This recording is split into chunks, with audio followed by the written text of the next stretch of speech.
নমস্কার, সাহিত্য চিরন্তন বাংলা অডিও স্টোরি চ্যানেলে আপনাদের সকলকে স্বাগত। সাহিত্য চিরন্তনের আজকের নিবেদন পাঁচুগোপাল মুখোপাধ্যায়ের লেখা প্রথম। পাঁচুগোপাল মুখোপাধ্যায় ছিলেন বাংলা সাহিত্যের একজন প্রখ্যাত কথাসাহিত্যিক। তিনি 1910 সালে জন্মগ্রহণ করেন এবং 1957 সালে মাত্র 47 বছর বয়সে মারা যান। বিংশ শতাব্দীর প্রথমার্ধে প্রধানত রোমান্টিক সামাজিক উপন্যাস রচনার জন্য তিনি বাংলা সাহিত্যে বিশেষ পরিচিতি লাভ করেন। তার রচিত ও সম্পাদিত সাহিত্যকর্মের মধ্যে মাধবীলতা, মদন ভস্যের পর, লৌহ মুখোশ ইত্যাদি উল্লেখযোগ্য। এছাড়াও সমসাময়িক বিভিন্ন পত্রপত্রিকায় তার গল্প প্রকাশিত হতো। তেমনই একটি গল্প আজ আপনাদের জন্য নিয়ে এসেছি সাহিত্য চিরন্তনের আঙিনায়। তাহলে চলুন শুনে নেওয়া যাক পাঁচুগোপাল মুখোপাধ্যায়ের লেখা প্রথম। অবস্থা এককালে ভালোই ছিল, কিন্তু ও জিনিসটা চিরকাল সমান যায় না। তাই একদিন ভাঙন ধরল। বড় ভাই স্ত্রীপুত্র নিয়ে বর্মায় গেলেন চাকরি করতে। মেজ ভাই পশ্চিম জেলার কোনো এক স্ত্রীলোক নিয়ে ঘরকন্যা পেতে বসল। কেবল একা এবং অসহায় হয়ে গেল ছোট ভাই অবিনাশ। বিষয়পত্র বেচে যা কিছু মিলেছে তা তিনজনে সমানভাবেই ভাগ করে নিয়েছে, কিন্তু তাতে কতদিন চলে? অবিনাশ ভাবনায় পড়ল, কি করবে? লেখাপড়া শেখেনি, শেখায়ও নি কেউ। না শিখুক, আহার তৃষ্ণার অনুভূতি তার জন্য এতটুকু কমেনি। কিন্তু উপায় কি? অবশেষে উপায় মিলল, কিন্তু সেটা সদুপায় নয়। হাওড়ার একটা আড্ডায় নাম লেখাতে হলো। রোস্তম খাঁ ওস্তাদ লোক। ভিড়ের মধ্যে কেমন করে পকেটে হাত চালাতে হয়, রাত্রে রিক্সাওয়ালা সেজে কেমন করে ভদ্রলোকের সর্বনাশ করতে হয়, ওইসব সে দ্বিতীয় ভাগের গল্পের মতো অবিনাশকে অতি সহজে বুঝিয়ে দিলে।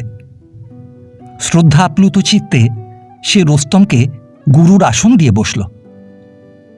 কে বলে পৃথিবীতে অন্নের অভাব, মানুষ না খেয়ে মরে? অবিনাশ ভাবলে, এমন সোজা পথ থাকতে তারা ভিক্ষাই বা করে কেন, আর উপবাসে মরেই বা কেন?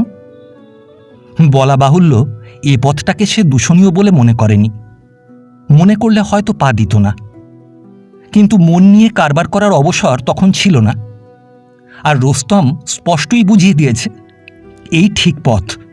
ওদের আছে, আমাদের নেই। ওরা সহজে দেয় না, তাই জোর করে নি, লুকিয়ে নি। অন্যায় এতে নেই। কদিন গেল, যেন ভালো লাগে না। কি বিশ্রী এখানকার আবহাওয়া, জঘন্য আলাপ, দুর্গন্ধ আলোচনা। অবিনাশের মন বিষিয়ে ওঠে, হাঁপিয়ে ওঠে।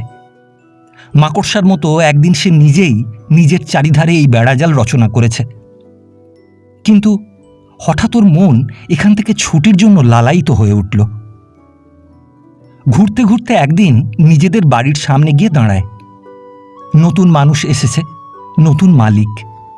অবিনাশের দিকে কেউ চায় না, চেনেও না। চোখের কোল শুকনোই থাকে। বুকের মধ্যে একটা উদাস ভাবনা নিয়ে আড্ডায় ফেরে। অবিনাশের সমস্ত চিত্ত এখানকার কুশ্রী কদর্যতার বিরুদ্ধে বিদ্রোহ করে ওঠে। ওপাশের ঘরে রোস্তম একটা মেয়েকে নিয়ে গজল জুড়েছে। একটা ডেকচি উপুর করে করেছে তবলা। চন্দননগরের জলও কবতল এসেছে বুঝি। অবিনাশের কানে সঙ্গীত সরস্বতীর আর্তনাদ বেশ প্রবলভাবেই এসে পৌঁছয়, কিন্তু ওর মন আজ এখানে নেই।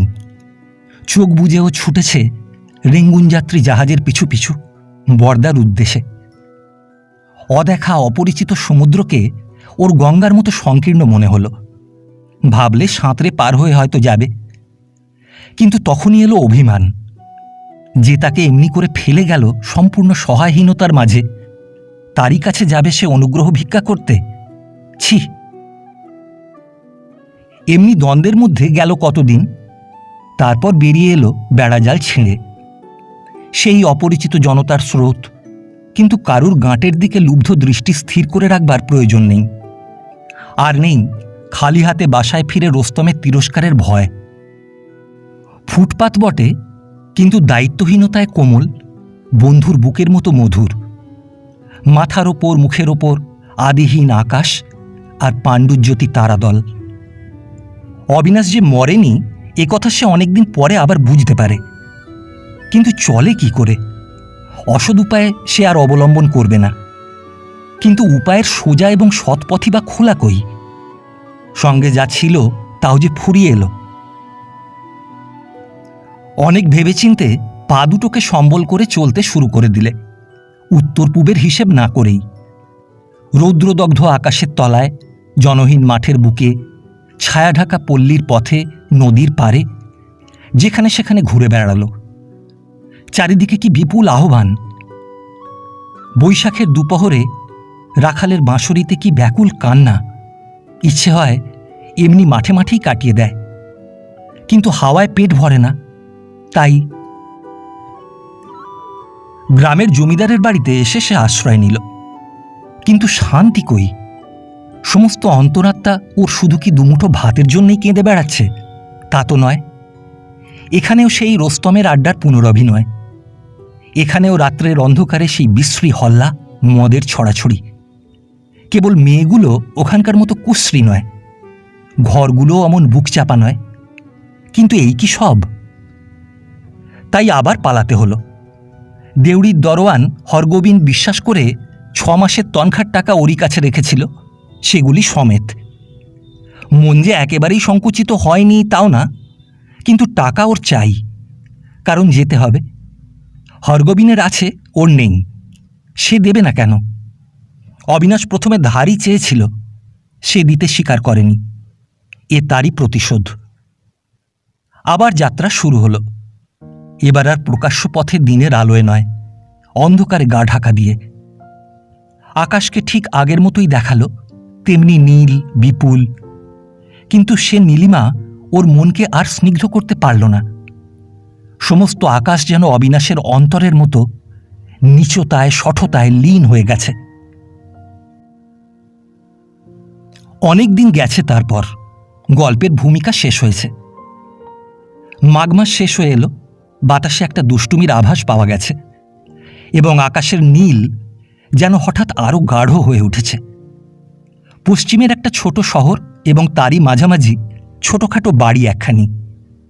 বাড়ির বাসিন্দে সবে 2টি মাত্র লোক, একটি পুরুষ, অপরটি নারী। সোজা কথায় স্বামী স্ত্রী। এদের দুজনের বয়সের মাঝখানে ফাঁক আছে অনেকখানি, কিন্তু এর জন্যে এতকাল কেউ কিছুমাত্র অসুবিধা বোধ করেনি। ছোট বাড়িখানি ঘিরে ছোট বড় পাহাড়ের ঢেউ, মাঝে মাঝে শস্যে ভরা সমতল মাঠ। কবিতা লেখার উপকরণ প্রচুর, কিন্তু স্বামী স্ত্রীর কেউই আজ অবধি ওই ব্যাধিটাকে বরদাস্ত করতে পারেননি। তবু দিন কেটে গেছে। বঙ্কিম আগে বাংলাতেই ছিলেন, কর্মসূত্রে এই জায়গাটাতে এসে পড়েছেন, এবং সেই সঙ্গে সেরে এসেছেন দ্বিতীয়বার দ্বার পরিগ্রহের ভয়াবহ কাজটি। বঙ্কিমের স্বগ্রামের লোকগুলি আধুনিক প্রথানুসারে দ্বিতীয় পক্ষ গ্রহণের প্রস্তাব শুনেই তার বনে যাবার ব্যবস্থা করে রেখেছিলেন। একদিন একটা উড়ো চিঠিও এসেছিল, রাত্রে পথে বাহির হইবেন না, হইলেও সাবধানে পথ চলিবেন। প্রতিপক্ষ লাঠিতে প্রচুর সরসপ তৈল মাখাইয়া রাখিয়াছে। বিশ্বস্ত সূত্রে অবগত হইলাম, তাহাদের লক্ষ্যস্থল আপনার শিরদেশের কেশবিরল অংশ। এই উৎপাত সত্ত্বেও বঙ্কিম বিয়ে করেছিলেন। নববধূকে বাড়ি এনে বলেছিলেন, বুড়ো হয়েছি এই কথাটা অস্বীকার করি নে, কিন্তু তাই বলে তোমায় ভালোবাসতেও যে পারবো না এ কথাও স্বীকার করি নে। অনু, আমি হলাম সেই দলের যাদের শুধু মাথার চুলের আর দাঁতেরই বয়স হয়, মনের নয়। আচ্ছা, তোমার কি বিশ্বাস আমি তোমায় ভালোবাসতে পারি না?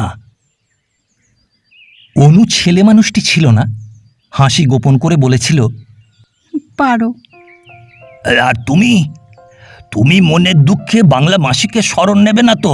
সত্যি করে বলো। অনু সত্যি করেই বলেছিল না। তারপর 2 বছর গেছে। স্বামীর সঙ্গে অনু বাংলা ছেড়ে এসেছে। সংসারে তারা 2টি মাত্র প্রাণী, অবকাশ ওদের সর্বক্ষণ। কিন্তু এই অবকাশের মধ্যে অবসাদের ছায়া পড়েনি আজও। সংসারের কাজ সেরে অনু স্বামীর পাশটিতে এসে বসে। বঙ্কিম হিসাবের খাতার প্রতি অখণ্ড মনোযোগ রেখে চিৎকার করে ওঠেন, দুরাম পসর। ভয় পেয়ে অনু বলে, কেন, কি করলুম? কি করলে? বঙ্কিম চেয়ার ছেড়ে দাঁড়িয়ে হাত পা ছড়িয়ে অভিনয়ের ভঙ্গিমায় বলেন, কি করলে? তুমি কি জানিবে অনুশীলে তুমি কি করেছ? তুমি আমার দিবসের নিদ্রা, রাত্রির বিশ্রাম, হিসেবের অঙ্ক হরণ করেছ। আমার 50 বছর থেকে 25টে বছর হঠাৎ চুরি করে নিয়েছ। তুমি কি জানবে রোহিণী? না না, এই অনুশীলে তুমি কি জানবে? জিজ্ঞাসা করো তোমার 18 বছরকে। তোমার হাত জোড় করে অনুশীলা বলে, অপরাধ হয়েছে, থামো, আর কখনো জিজ্ঞাসা করব না। তা হবে না, তুমি আবার জিজ্ঞাসা করো, আমি বলি। বলতে বলতে আবার হিসেব ভুল করি এবং তার শাস্তি স্বরূপ তোমার কাছ থেকে একটি মুষ্টাঘাত লাভ করো। বলেই অনুশীলা ঘর ছেড়ে পালায়, কারণ দাঁড়িয়ে থাকলেই বঙ্কিম মুষ্টি আঘাতের জন্য পিঠ বাড়িয়ে দেবেন। এমনি হাস্যকোলাহলে ওদের প্রচুর অবকাশ মাধুর্যে ভরে ওঠে। যৌবন প্রান্তবর্তী এই মানুষটির মধ্যে প্রাণের এতখানি প্রাচুর্যে অনুশীলার মন গর্বে ভরে ওঠে। কিন্তু এ গেল পূর্ব কথা, উপস্থিত বর্তমানে ফেরা যাক। পূর্বেই বলেছি, এই সময়টায় এদেশের হাওয়ায় একটা ছেলে মানুষের পরিচয় পাওয়া যাচ্ছিল। এই সময়ই একদিন পুরোদস্তুর বাবুর পোশাকে বছর 25 বয়সের একটি ছেলে এসে দাঁড়ালো বঙ্কিমের দুয়ারে। বঙ্কিম বললেন, কি চান, বাঙালি? আগে হ্যাঁ, আমি আপনার নাতি। মিথ্যে কথা, আমার এখন নাতি হবার কোনো সম্ভাবনাই নেই। হ্যাঁ আগে তা জানি, আমি আপনার দৌহিত্র, অর্থাৎ মেয়ের ছেলে। কিন্তু তুমি যে গোড়াগুড়ি ভুল করছো বাবাজি, আমার ছেলে মেয়ে কিছুই নেই। এখানে হবে না, অন্যত্র চেষ্টা দেখোগে। হ্যাঁ আপনার কাছেই এসেছি, আপনি তো কেষ্টনগরের বঙ্কিমচন্দ্র বন্দ্যোপাধ্যায়। তাতেই কি প্রমাণ হয় তুমি আমার দৌহিত্র? তা হয় না, যাও। হ্যাঁ আমি আপনার ভগ্নিপতির নাতি। অর্থাৎ অর্থাৎ আমার বোনের শৈলর। তোমার নাম অভিলাষ? শ্রী অবিনাশচন্দ্র। আর অত শ্রীতে দরকার নেই, ভেতরে এসো, অবিনাশী বটে। বঙ্কিম অবিনাশকে সঙ্গে করে ভেতরে নিয়ে এলেন। অবিনাশ ক্ষুধাতুর জানোয়ারের মতো চারিদিকে চাইতে লাগল। এই বাড়ি ঘর, সাধারণ বিছানাপত্র, আসবাব সব যেন তার কাছে অভূতপূর্ব অদ্ভুত। বঙ্কিম অনুকে ডাক দিলেন। অনু বেরিয়ে এলো রান্নাঘর থেকে। সামনেই অপরিচিত এক বাঙালিকে দেখে বিস্মিত হলো যতখানি, লজ্জাও পেলে ঠিক ততটাই। এঁটো হাতেই কাপড়খানা মাথায় তোলবার উপক্রম করছিল। বঙ্কিম বললেন, এটি আমার নাতি, তোমারও লজ্জার আবশ্যক নেই। এর আদর আপ্যায়নের ভার তোমার হাতে দিয়ে আমি আপিস চললাম। এর পিতৃদত্ত নাম অবিনাশ, কিন্তু পরিচয় আছে আরো অনেক, সেসব তোমার সময়ান্তরে বলবো। অনুশীলা বহুক্ষণ একটি কথাও বলতে পারল না। পরিচয় যা শোনা গেল তাতে লজ্জা করা চলে না, এবং এ কথাও ঠিক যে লজ্জা করলে চলবে না, কারণ এ বাড়ির সে একাই সব। হঠাৎ ওর মন খুশিতে ভরে উঠল। তাদের স্বামী স্ত্রীর বাইরেও যে পৃথিবীতে আরও কেউ, আরও কিছু আছে বা থাকতে পারে, এইটাই যেন তার আজকের আবিষ্কার। এতদিন সে স্বামীর সেবাই করেছে, আজ অন্য একটি লোক তার কাছে আত্মীয়তার দাবিতে এসে পড়েছে। তাকে সে বিমুখ করে কি করে? অনুশীলা নিজেকে প্রস্তুত করে ফেললে। বললে, অমন আশ্চর্য হয়ে দাঁড়িয়ে থাকলে তো চলবে না ভাই, হাত পা ধোবে এসো। অবিনাশ চমকে উঠল। তাই তো, এমন বোকার মতো সে দাঁড়িয়েছিল কেন? যেন হঠাৎ একটা চৌমাথায় এসে পথ হারিয়ে ফেলেছিল। অপরাধীর মতো মাথা নিচু করে অনুশীলার সঙ্গে সঙ্গে গেল এবং নিঃশব্দে তার আদেশগুলি পালন করলে। অনুশীলা তাকে রান্নাঘরে নিয়ে গেল। কাঠের উনুন দাউ দাউ করে জ্বলছে, আশেপাশে থালা বাটি তরিতরকারি। অবিনাশ যেন কতকাল এসব দেখেনি, তাই দুচোখ দিয়ে গিলতে লাগল। কাছেই আসন পেতে অনুশীলা ঠাঁই করে দিলে। ছেলেটি চুপ করে আছে দেখে নিজেই বললে, তোমার আমার সম্পর্ক মুখ বুজে থাকার নয়, সংকোচ ছেড়ে খেতে বসো। অবিনাশ ঘাড় হেঁট করে খেতে বসল। অনুশীলা বললে, কোথায় তোমার দেশ, কি তুমি করো কিছুই জানি না ভাই, কিন্তু আপনার মানুষ দেখলে চেনা যায়। তোমরা কোথায় থাকো? অবিনাশ বলতে গেল কলকাতায়। তখনই ভাবলে কলকাতা সে অনেক দিন ছেড়েছে, কিন্তু তাতে কি? অমন মিথ্যে সে তো রোজ 100 বার বলে। তবে কি জানি, কিন্তু অবিনাশ পারলে না। অদূরের ওই মেয়েটির দিকে চেয়ে ওর মুখের মিথ্যে সগৌরবে মাথা হেঁট করলে। বললে, কোথায় থাকি তা জানি না। অনুশীলা বিশ্বাস করতে পারে না। কোথায় কখন থাকে জানে না এমন লোকের সঙ্গে তার পরিচয় নেই। বিস্মিতের মতো অবিনাশের দিকে চেয়ে রইল। অবিনাশ বললে, বিশ্বাস করা আপনার পক্ষে শক্ত হবে, কিন্তু দাদামশাই বোধ করি আমার কথা কিছু কিছু জানেন, সময়ান্তরে আপনাকে বলবেনও। অনুশীলা বুঝতে পারে না, বোকার মতো বসে থাকে। শুধু মনে হয় ছেলেটি অদ্ভুত। আরও অদ্ভুত ওর খাওয়া, যেন কতকাল অন্যের সঙ্গে পরিচয় নেই। ভাবলে ওর সব কথাটুকু এখনই জেনে নেয়, কিন্তু পাছে ব্যথা পায়, তাই নিঃশব্দেই বসে রইল। সমস্ত দিন অবিনাশ ঘরের মধ্যেই বসে কাটালে।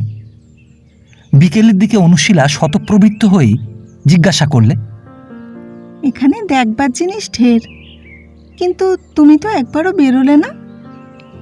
অবিনাশ হাসলে, বললে, এতকাল এত বেরিয়ে বেরিয়েছি যে আর না বেরুলেও চলে, কিন্তু সেইটাই প্রধান কারণ নয়। বেরোয়নি কারণ তাতে বিপদ আছে। বিস্ময়ে অনুশীলা কেঁপে উঠল। ভয় ভয় জিজ্ঞাসা করল, কিসের বিপদ? অবিনাশ বললে, নিজের মুখে বলবার ইচ্ছে নেই। আজকের দিনটা আমার সমস্ত অতীতের সঙ্গে এমনই খাপ ছাড়া যে তার কথা তুলে এর মাধুর্যটুকু নষ্ট করতে সাহস হয় না। দাদামশাই এলে শুনবেন, খবরের কাগজে আমার সম্বন্ধে অনেক কথাই বেরিয়েছে। অনুশীলা আর কিছু জিজ্ঞাসা করলে না, নিঃশব্দে বেরিয়ে গেল সংসারের বাকি কটা কাজ সেরে ফেলতে। কিন্তু সমস্ত কাজের মধ্যেও তার মন ঘুরে বেড়ালো এই ছেলেটির অজানা অতীতের উদ্দেশ্যে। কি সে? অবিনাশ চুপ করে বসে থাকে। গোধূলির পড়ন্ত আলোয় দূর পাহাড়ের মাথাগুলি মুকুটের মতো উদ্ভাসিত হয়ে ওঠে। অবিনাশকে ডাকে, কিন্তু বেরুবার পথ বন্ধ। বিছানায় বসে বসে বাড়ির অটুট প্রশান্তিটুকু কৃপণের মতো উপভোগ করে। কেমন স্বচ্ছন্দ, অথচ কেমন সহজ। এতটুকু চিৎকার নেই, ব্যস্ততা নেই। এই শান্তি ও শৃঙ্খলা থেকে ও কত বিচ্ছিন্ন, কত একলা। তবু মনে মনে এর জন্য অজানা একজনের উদ্দেশ্যে ও ধন্যবাদ জানায়, যে তাকে একটি দিনের জন্য এই লোভনীয় শান্তি আর চমৎকার বিশ্রামের সুযোগ দিয়েছে। রাতও কাটে, চিন্তা ও উদ্বেগহীন প্রথম রাত।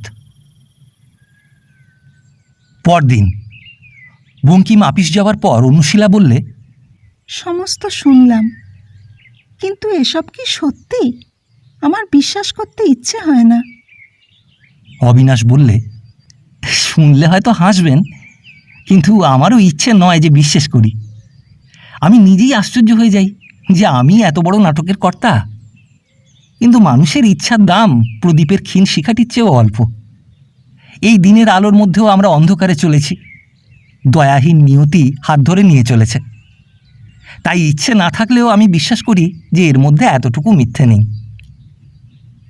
অবিনাশের সব কথা অনুশীলা বোঝে না, কিন্তু ভারী ভালো লাগে ওর কথাগুলি। হঠাৎ চোখে জল এসে পড়ে। অবিনাশ সেটুকু লক্ষ্য করে। ওর সমস্ত অন্তরাত্মা চিৎকার করে ওঠে, এ কি, এ কি? বললে, আমার জন্য কেউ কখনো কাঁদেনি। কেউ যে কাঁদে এও পছন্দ করি নে। মিছিমিছি মন খারাপ করবেন না। অনুশীলা কাছে সরে এলো। বন্ধুর মতো অকৃত্রিম কৌতূহল নিয়ে জিজ্ঞাসা করলে, তোমার সমস্ত কথা জানতে চাই, বলো। অবিনাশ বললে, সমস্ত কথাই তো শুনেছেন। না, সেই সব নয়। খবরের কাগজ আর পুলিশের ওয়ারেন্ট শুধু বাইরের খবরই দেয়, কিন্তু সেইটুকুই যে মানুষের সব, এই কি তুমি বিশ্বাস করতে বলো? হ্যাঁ, তা বলি না, কিন্তু নিজের সম্বন্ধে আমার এমনি অশ্রদ্ধা জন্মে গেছে যে সে সম্বন্ধে কোনো কথাই বলতে ইচ্ছে হয় না।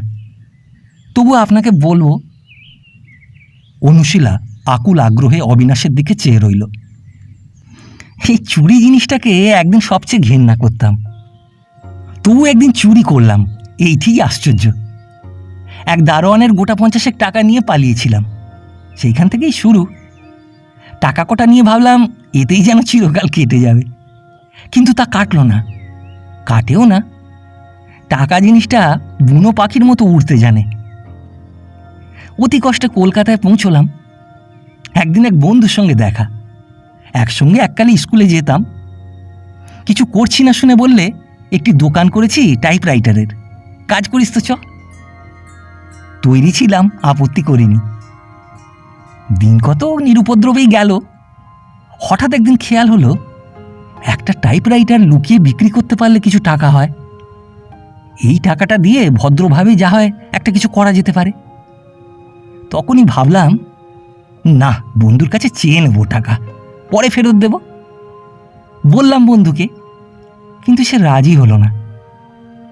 তারপর একদিন একটি মাথায় করে সরে পড়লাম। দামি জিনিস মাত্র 100 টাকায় ছেড়ে দিয়ে বোম্বাইয়ের টিকিট কাটলাম।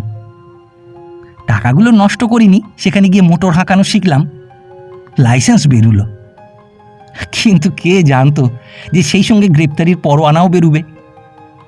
একদিন শুনলাম খোঁজ হচ্ছে, সেই দিনই বেরিয়ে পড়লাম পাঞ্জাবের দিকে। নাম ভাঁড়িয়ে নতুন লাইসেন্স করলাম, কিন্তু তাতেও নিস্তার নেই। বন্ধুর উৎকণ্ঠা আমার পেছু পেছু লাহোরেও ছুটল। আবার চলতে শুরু করলাম, কিন্তু এবার হেঁটো টাকা যা ছিল তা পোশাকের জন্য রাখলাম, কারণ সন্দেহ এড়াতে গেলে ওটা চাই। হাঁটতে হাঁটতেই এখানে এসে পৌঁছলাম। শুনলাম বাঙালি এখানে একজনের বেশি নেই, যিনি আছেন তার নাম বঙ্কিম। হঠাৎ এই নামের একটি দূরাত্মীয়কে মনে পড়ে গেল, এসে দেখলাম তিনিই বটে। অনুশীলা যেন কথা বলা ভুলে গেছে, মন্ত্রমুগ্ধের মতো বসে রইল। অবিনাশ আবার বললে, একবার একটা বদমাইশে আড্ডায় ঢুকেছিলাম। সে আমায় শিখিয়েছিল চুরি করাতে সত্যিকার অপরাধ কিছু নেই।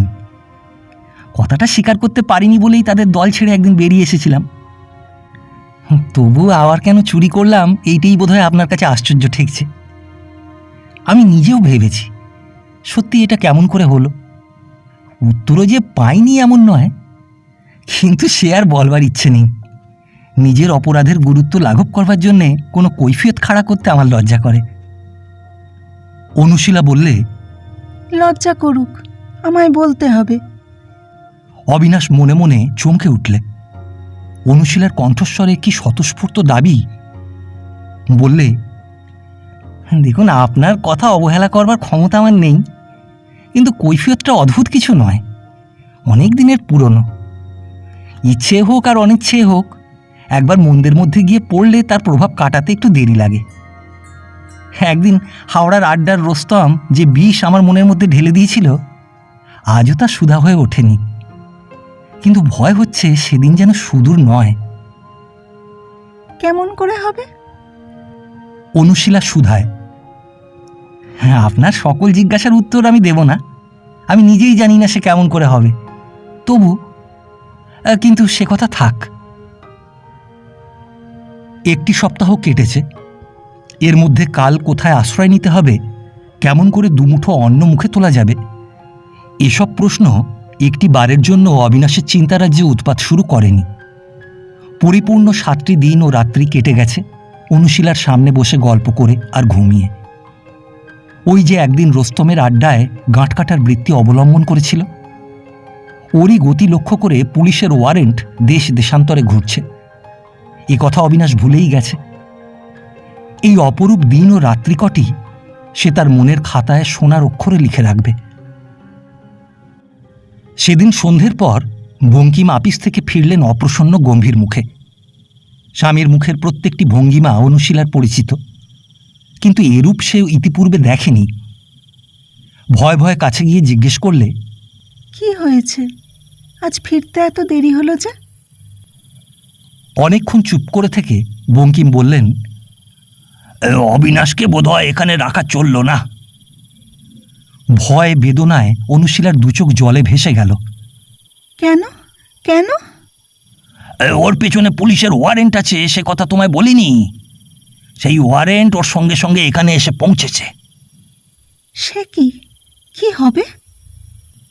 কিছু হবে না, খোঁজ পেলে বেঁধে নিয়ে যাবে। যাও, এ খবর হতভাগাকে জানিয়ে দিয়ে এসো। আমি বলতে পারবো না, তুমি যাও। বঙ্কিম নিজেই গেলেন। বললেন, তোমার ওয়ারেন্ট এখানেও এসেছে, তুমি আজই অন্য কোথাও যাবার ব্যবস্থা করো, নইলে ধরা পড়বার সম্ভাবনা। অবিনাশ চোখ তুলতে পারল না। মাথা হেঁট করে দরজার পাশে দাঁড়িয়ে থাকা অনুশীলার পায়ের দিকে চেয়ে রইল।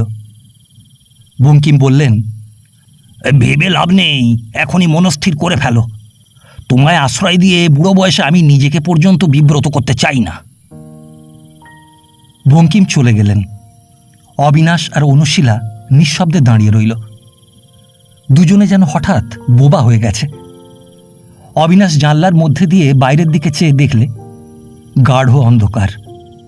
পলায়নের কোনো অসুবিধে নেই, এলোমেলো বাতাস বইছে, কিন্তু কোথায়? এতকাল সে উদ্দেশ্যহীন হয়েই পথে পথে ঘুরেছে। রাত্রির অন্ধকার তার পথ চলাকে বাধা দিতে পারেনি, কিন্তু আজ বাইরের ওই প্রগাঢ় অন্ধকারের দিকে চেয়ে ওর ভয় হয়। ওই সীমাহীন অন্ধকার থেকে এই স্নেহলোক কত দূর, কত বিচ্ছিন্ন। অনুশীলার পায়ের নিচে মাথা নিচু করে বললে, হঠাৎ এসেছিলাম, আবার হঠাৎই যেতে হলো। আবার কোনোদিন এ পথে আসবো কিনা কে জানে, কিন্তু যেতে আমার এতটুকু ইচ্ছে নেই, এ কথা কে শুনবে? অনুশীলা কেঁদে ফেললে। অবিনাশের মাথায় হাত রেখে জিজ্ঞেস করলে, কি করলে তোমার যাওয়া বন্ধ হয় তাই বলো, আমি তাই করব।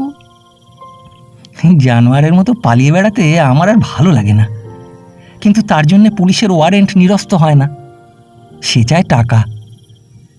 দাদামশাই যদি টাইপরাইটারের দাম আর খরচ খরচা মিটিয়ে দেয়, তাহলে আমার যাওয়া বন্ধ হয়, কিন্তু সে অনুরোধ করবার সাহস আমার নেই, ইচ্ছেও হয় না। অনুশীলার মুখখানি প্রভাত পদ্মের মতো হেসে উঠল। বললে, আমি নিজে ওকে বলবো, কেন তুমি এমনি পালিয়ে বেড়াবে? অবিনাশ আর ভাবতে পারে না, মূর্ছাগ্রস্তের মতো শুয়ে পড়ে। এও নাকি তারই অদৃষ্ট। কিন্তু টাকায় হয় না এমন জিনিসই নেই, অবিনাশেরও তাই যাওয়া হয় না। অনুশীলার চোখের জলের বিরুদ্ধে বঙ্কিম কোনো প্রতিবাদী খাড়া করেননি। নিঃশব্দে সমস্ত টাকা মিটিয়ে দিয়ে হাসতে হাসতে অনুকে জিজ্ঞাসা করেছিলেন, নবেল টবেল পড়তে শুরু করনি তো নতুন বউ? কেন বলো তো? অনু জিজ্ঞাসা করেছিল। কেন? ওই মুড়ে তোমার এই অনুরোধটা যে অত্যন্ত আধুনিক ধরনের নভেলি কাজ, এও কি বুঝতে পারোনি? বটে, সন্দেহ করো নাকি? তার আগে নিজেকে পাগল বলে সন্দেহ করতে হবে যে। অবিনাশের মাথা থেকে ভাবনার পাহাড় নেমে গেল, কিন্তু অনুশীলার নিষ্কলুষ মুখখানির দিকে চাইলেই দুচোখর জলে ভরে যায়। এতখানি অযাচিত উৎকণ্ঠা ও অকুণ্ঠ সহানুভূতি তাকে আর কে দিয়েছে? উদার আকাশের তলায় আর একবার ও নির্ভয় নিরুদ্বেগে বেরিয়ে নেয়। সন্ধ্যার আকাশে তারাগুলির সঙ্গে যেন নতুন করে চেনাচেনি হয়।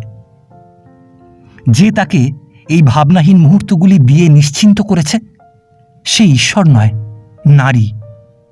এইটুকুই বারবার লোভীর মতো উপভোগ করে। অনুশীলা বলে, এতকাল এত বেরিয়েছ যে আর না বেরুলেও চলে, কি বলো? জীবনের তো এখনো অনেকখানি বাকি, কিন্তু আবার কোনোদিন বাইরে থেকে ডাক আসবে না তো?